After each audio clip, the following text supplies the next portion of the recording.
Europe 1, circuit court. Avec Maxime Switek à Neugal. Le portrait. Le portrait d'une personnalité qui agit pour un monde plus solidaire, c'est tous les jours avec vous, Cyrielle Ariel.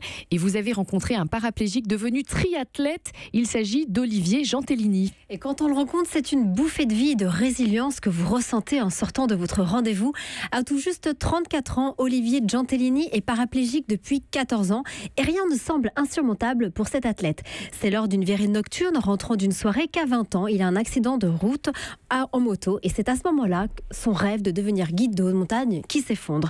Mais un autre s'est dessiné sur son chemin, celui d'un sportif de haut niveau. Avec la force de ses bras, Olivier Gentilini skie, fait des marathons ou encore participe à des rallye-raids dans le désert. Le sport à lui, c'est une relation vitale.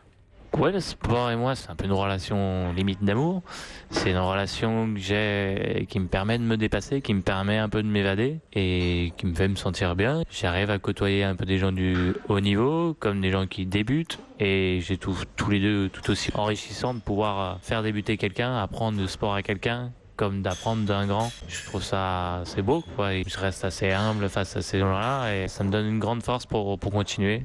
Oui, alors que fait-il aujourd'hui ? Eh bien, après avoir travaillé dans une boîte d'informatique pendant 7 ans, il a fondé l'année dernière son association No Limit, NOLIMIT à Lyon. Son but est de donner la possibilité aux personnes en situation de handicap d'avoir accès à du matériel sportif pour pratiquer tous les sports comme du triathlon. Car comme il dit, tous les sports sont accessibles, il suffit de les adapter. Son association compte aujourd'hui 7 bénéficiaires, dont 4 sportifs, marathoniens, triathlon ou encore des skieurs.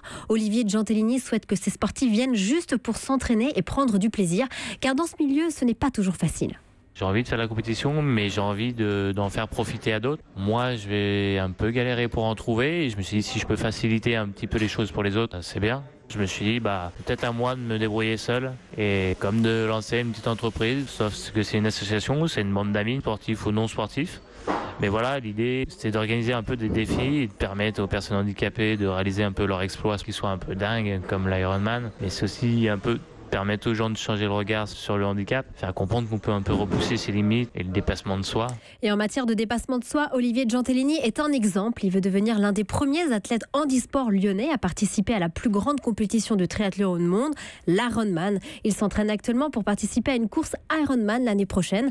Je vous rappelle, l'Ironman, c'est près de 4 km de natation, 180 km de vélo et pour finir un marathon de 42 km, soit pour Olivier Gentilini 226 km à la force de ses bras. Bel exemple de résilience. Merci Cyrielle Ariel. Europe